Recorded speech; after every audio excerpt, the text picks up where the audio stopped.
En 1748 el arquitecto Giambattista Noli publicó este mapa de Roma. Era tan preciso que en la década de 1970 el gobierno italiano todavía lo utilizaba como base para los mapas de la ciudad y lo usaba como referencia para la planificación urbana. Roma se divide en 3 secciones principales. La parte antigua de Roma, donde encontrarás el Foro Romano, el Coliseo, y otros sitios antiguos como el Circo Máximo y las termas de Caracalla. Después tenemos la parte renacentista y barroca de Roma. Aquí es donde se encuentran los edificios y plazas más famosas, incluyendo la Ciudad del Vaticano y la Plaza de San Pedro al otro lado del río. Y luego está este lugar llamado Trastevere, que significa al otro lado del Tíber, que es el nombre del río. Y aquí encontrarás muchos palacios y villas de la época del Renacimiento. Nos vamos a enfocar en esta parte de la ciudad, porque gracias a los artistas y arquitectos del Renacimiento y el Barroco, estos espacios públicos se convirtieron no solo en un centro para turistas y artistas, sino también en un punto de inspiración para todo el mundo occidental. Todo está a una distancia caminable, y encontrarás los edificios, fuentes y calles más maravillosas que hacen que caminar en Roma sea una experiencia más fascinante que caminar en casi cualquier otra ciudad del mundo. Toda esta ciudad es como un museo lleno de obras maestras arquitectónicas. Si piensas en el Renacimiento, en general los arquitectos italianos tenían este pensamiento: queremos ser como los romanos. Pero lo pensaban desde un punto de vista intelectual. Miraban las formas de los romanos: cúpulas, frontones, columnas, arcos de medio punto, geometría, simetría. Pero no se fijaban tanto en la tecnología de infraestructura de los romanos. Y en 1585, Sixto V es elegido papa y recupera este otro aspecto de lo que significa ser romano. Y se interesa mucho por la infraestructura, la construcción de caminos, la construcción de puentes, la construcción de acueductos. La forma final de la Roma renacentista se debe principalmente al pontificado de Sixto V. Estuvo en el papado por solo 5 años. Fue un periodo de tiempo relativamente corto, pero durante todo ese tiempo emprendió todos estos proyectos para modernizar Roma. La Roma medieval era un desastre. Aunque era sede de importantes centros de peregrinación religiosa, el desordenado sistema de calles de la ciudad impedía la circulación y disminuía la visibilidad de los espectadores sobre sus monumentos. Además, la ciudad fue saqueada por ejércitos invasores varias veces y había sido saqueada en 1527, así que muchas de las carreteras y acueductos no funcionaban desde la antigüedad romana en el periodo imperial. Cuando Sixto V asumió el papado, solo un antiguo acueducto romano seguía en servicio entregando agua potable. Era el Aqua Virgo y traía agua cerca del área donde ahora tenemos la fuente de Trevi. Pero se necesitaba agua en muchas otras partes de la ciudad. El Papa tenía un arquitecto competente, Domenico Fontana, a quien encomendó la tarea de restaurar el antiguo acueducto de Alexandrina y llevar agua a otras partes de Roma. Así que esta fuente, llamada Aqua Felice, puede parecer simplemente otra pieza de arquitectura barroca pomposa y grandiosa, pero es mucho más que eso. Aqua Felice es la cabeza del antiguo acueducto de Alexandrina, que fue restaurado por él para traer agua potable a 27 nuevas fuentes situadas por toda Roma. Un gran logro. Con la restauración de los antiguos acueductos se logró hacer funcionar más fuentes en la ciudad de Roma y más gente pudo disponer de agua potable. Sixto V también drenó pantanos que habían sido lugares donde se reproducían mosquitos de malaria. Y también restableció algunos antiguos caminos y puentes que se habían destruido y que habían caído en desuso. Este contorno representa las murallas aurelianas, construidas por Aureliano, el emperador romano, en el siglo III. Así que en la antigüedad, Roma era de este tamaño, y en la época del Renacimiento y el Barroco, Roma era de este tamaño. Esto es una gran decepción si de casualidad eres el Papa, y lo que Sixto V quería hacer era mejorar Roma. Así que emprendió este gran proyecto de urbanismo. El programa principal de obras realizado por Sixto consistió en conectar puntos clave de la ciudad. Roma era una gran ciudad de peregrinación, por lo que abrió varias calles principales, anchas y largas, que crearan una conexión entre las 7 iglesias de peregrinación de Roma: San Pedro, San Juan de Letrán, Santa María la Mayor, San Pablo Extramuros y San Lorenzo Extramuros. Las 5 iglesias primitivas y las 2 a las que más tarde se concedió una veneración especial: Santa Cruz en Jerusalén y San Sebastián. Con ello se realizaba la ambición de hacer de Roma una capital digna de la cristiandad. Sixto V, sin embargo, no estaba interesado en únicamente facilitar el ceremonial religioso. Era perfectamente consciente del papel que podrían jugar las nuevas calles en la generación de un crecimiento de población en los barrios deshabitados en su mayor parte. Así que mandó construir una serie de caminos falsos con fachadas falsas. Estos muros increíblemente delgados que se pueden observar en el mapa de Noli, que en realidad tenía tierras agrícolas detrás, con animales de granja como vacas y gallinas. Y la ambición con estas fachadas falsas era definir el borde de la calle sin importar lo que suceda detrás del borde de la calle. La ciudad hoy está completamente urbanizada, pero todavía se pueden ver rastros de estas fachadas falsas en los jardines del Palazzo Quirinale o a lo largo de esta calle que va hacia la Porta Pia, donde estas iglesias barrocas parecen respetar la continuidad del muro, pero al mismo tiempo se identifican como un monumento dentro de la ciudad. Y si las miras desde un lado, no ves ninguna iglesia. Ves lo completamente autónoma que es la fachada de la iglesia que está detrás.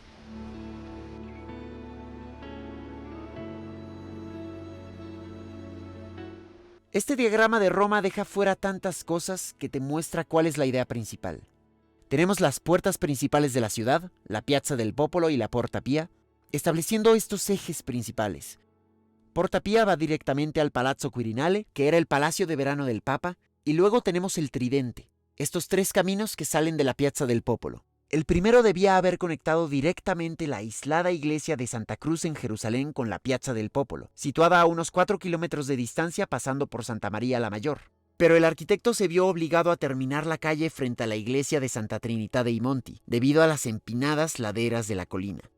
Pero gracias a eso se construyó una magnífica escalinata, la Scala di Spagna, que descendía por la falda de la colina hacia la Piazza di Spagna. Y desde allí, la calle continuaría hasta la Piazza del Popolo.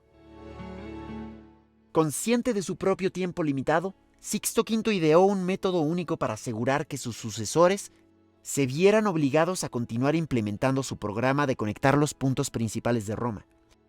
Colocó obeliscos donde durante los próximos siglos se desarrollarían las plazas más importantes. En la futura Piazza del Popolo, en la intersección de las tres rutas, en Santa María la Mayor, frente a San Juan de Letrán, y el más significativo por lo que se refiere a sus efectos posteriores, frente a la todavía inacabada Basílica de San Pedro. El diseño urbano no tiene que cambiar todo en un momento. En realidad, lo mejor que puede suceder en términos de diseño urbano es poner en marcha un plan y permitir que la historia lo complete. Por lo tanto, los papas posteriores agregaron más obeliscos en otras intersecciones del sistema de calles, como el de la parte superior de la escalinata, el de la Piazza del Quirinale, frente al Panteón, y en la Piazza Navona. Y lo más importante es que todas las calles de Roma terminan en un remate visual. Ya sea un obelisco, la fachada de una iglesia o la fachada de un edificio interesante. Y si te estás moviendo por la ciudad, sabes hacia dónde vas porque cada obelisco es visible desde el siguiente. Es una ciudad grande, es una ciudad enredada, pero nos estamos moviendo con dirección y con comprensión de cómo funciona la ciudad gracias a estas intervenciones colocadas allí por Sixto V. La calle central del Tridente se dirige directamente a Piazza Venezia y al monumento a Víctor Manuel II, un monumento nacional del siglo XX. Detrás de esto está el Capitolio, Campidoglio en italiano. El Capitolio es la colina donde se situaba el templo de Júpiter en la antigüedad romana. Desde el comienzo de Roma siempre fue este el lugar donde se centralizó el poder. La colina más importante entre las 7 colinas de Roma. A lo largo de la Edad Media y continuando en el Renacimiento, se convirtió en la sede del gobierno secular, el ayuntamiento. Pero en el periodo medieval, el Capitolio era un lugar tan desordenado como tantos otros en Roma. La célebre colina carecía de configuración alguna. Aparecía literalmente arada por las herraduras de los caballos y los arbustos crecían al azar sobre un terreno quebrado. En 1537, a Miguel Ángel se le encargó un proyecto para una plaza monumental en el sitio. Tal vez Miguel Ángel sea el de mayor talento entre los versátiles arquitectos del Renacimiento italiano. Como punto central de su plan para el Capitolio, Se erigió sobre un pedestal la estatua de bronce de Marco Aurelio, la única estatua ecuestre de la antigua Roma que ha llegado hasta nosotros. La plaza no constituye un recinto perfecto. Los 3 edificios forman un trapecio cuyo lado más estrecho se abre sobre la fachada de la colina, en el que se colocó la monumental escalinata de acceso, ligeramente más ancha en su parte alta que en su pie. La plaza es un espacio pequeño, 55 metros en su parte más ancha y 41 metros en su parte más estrecha, entre los 2 edificios que la flanquean. Este efecto de falsa perspectiva impuesto a Miguel Ángel por las alineaciones existentes acentúa la importancia del Palazzo del Senatore. La unidad y coherencia del diseño se lograron gracias a la forma del óvalo y su patrón bidimensional en forma de estrella. Inmediatamente debajo del Capitolio se extiende el Foro Romano, e inmediatamente frente a él en la otra dirección tienes la extensión de Roma moviéndose hacia el Vaticano. Así que la sede secular del poder no solo traza conceptualmente una línea entre las 2 Romas, la Roma renacentista del Vaticano y la Roma pagana de la Antigüedad clásica, sino que también traza la línea físicamente. Y la tercera calle del Tridente encontraba con este punto llamado Porto di Ripetta. Era un puerto fluvial que fue demolido a principios de 1900, porque el río se desbordaba todo el tiempo. Así que pusieron un gran muro para evitar las inundaciones. Y es verdaderamente trágico porque ahora la relación de Roma con su río es pésima. Y antes había esta maravillosa apertura barroca hacia el río. Pero todavía se puede ver en el mapa de Noli y en algunas fotografías antiguas. Mencioné cómo el plan de Sixto está establecido por estos 2 ejes principales. Y en un punto estos ejes se cruzan. Y la forma en que Domenico Fontana, el arquitecto de Sixto, marcó este momento especial dentro del plan fue achaflanar todas las esquinas a 45 grados y poner una fuente en cada esquina. Y de ahí el nombre de esa intersección, Le Quattro Fontane, las 4 fuentes. Y en esta intersección también tenemos esta pequeña iglesia en la esquina hecha por uno de mis arquitectos favoritos, Francesco Borromini, probablemente una de las iglesias más hermosas de Roma.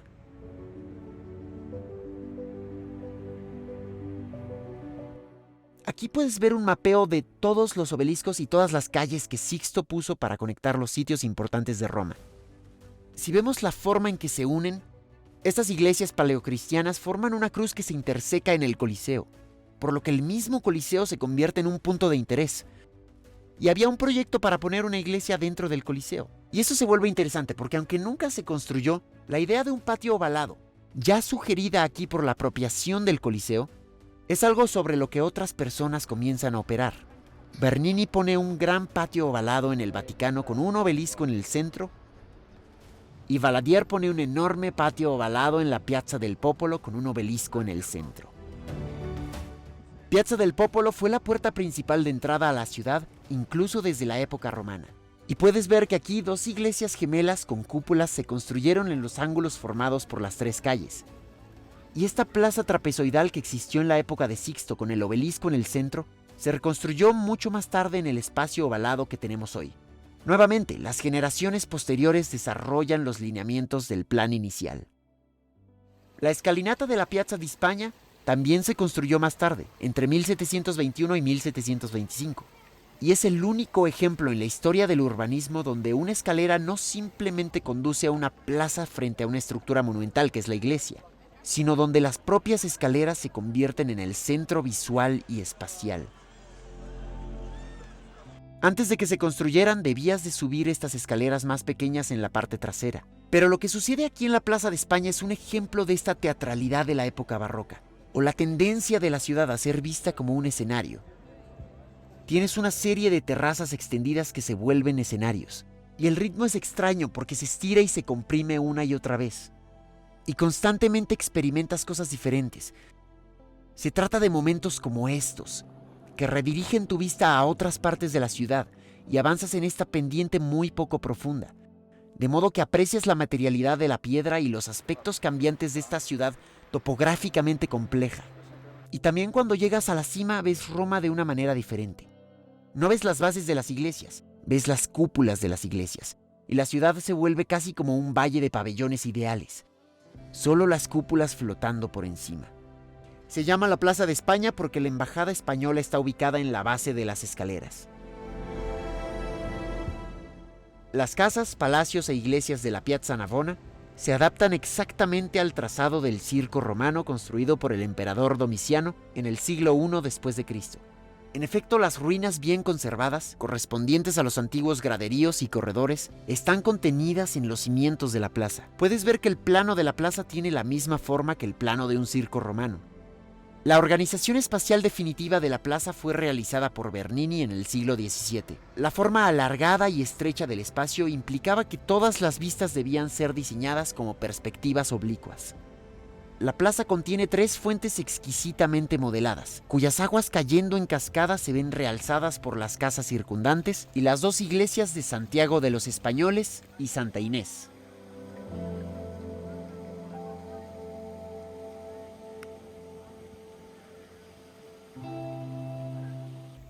Hay más fuentes en Roma que en cualquier otra ciudad del mundo. Y esta es la más grandiosa de todas las fuentes de Roma, la Fuente de Trevi. El diseño original fue de Bernini, y su construcción se detuvo a la muerte del Papa que le encargó, y fue terminada en el siglo XVIII por Nicola Salvi. Es una gran idea hacer una fuente que sea parte de la ciudad, y lo hace adosando la fuente a la fachada de un edificio. Y el concepto mismo de la fuente es un edificio que se derrumba y se convierte en rusticación. Rusticación en arquitectura significa dar a la piedra una superficie deliberadamente rugosa. De esta forma el mármol de la Fuente de Trevi parece roca viva, y luego el agua sale por el edificio. Y tienes estos caballos salvajes y estas figuras heroicas clásicas por todas partes. Pero esencialmente lo que está sucediendo en la Fuente de Trevi obtiene su poder al hacer esta confrontación directa entre una condición natural y una condición cultural. Comienzas a ver cómo la arquitectura simplemente no puede sostenerse en un mundo donde la naturaleza es tan poderosa. La arquitectura comienza a disolverse en la naturaleza. Y esto es algo que Bernini ha hecho en otros lugares. Por ejemplo, vimos la Fuente de los 4 Ríos en Piazza Navona, donde está muy interesado en la hiperrusticación, o en encontrar la manera de que las cosas talladas por el hombre se vuelvan como la naturaleza.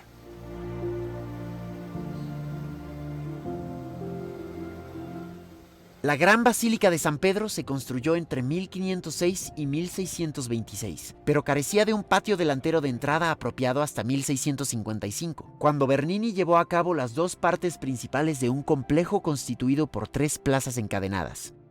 Estos espacios son la Piazza Aretta, situada exactamente delante de la iglesia, y la inmensa Piazza Oblicua, encerrada por las columnatas semicirculares. La tercera fase, la Piazza Rusticucci, nunca se completó de modo definitivo y está representada tan solo por la avenida abierta por Mussolini que enlaza San Pedro con el río Tíber. Bernini tuvo que incorporar en su proyecto, elegido en competencia con los arquitectos contemporáneos más destacados, el obelisco central levantado por Sixto V en 1586 y las 2 fuentes construidas por Maderno en 1613.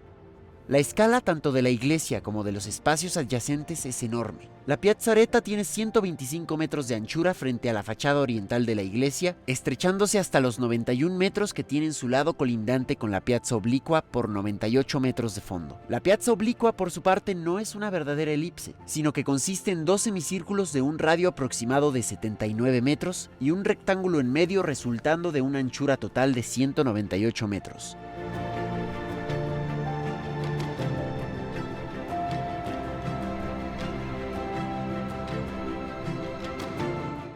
El plan de Sixto tuvo tanto éxito que se ejecutó un plan muy similar en París unos 300 años más tarde, donde se abrieron muchas calles largas y anchas para conectar los momentos importantes dentro de la ciudad a través del desordenado diseño urbano medieval. Y desde entonces ha seguido influyendo en otras ciudades del mundo, muchas de las cuales se han planificado con este mismo esquema.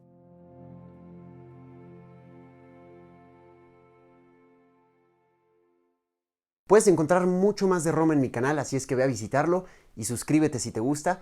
Muchas gracias por quedarte hasta el final, espero hayas disfrutado y aprendido. Por favor, dale like a este video porque me ayuda mucho a continuar y nos vemos muy pronto en el siguiente episodio. Hasta entonces.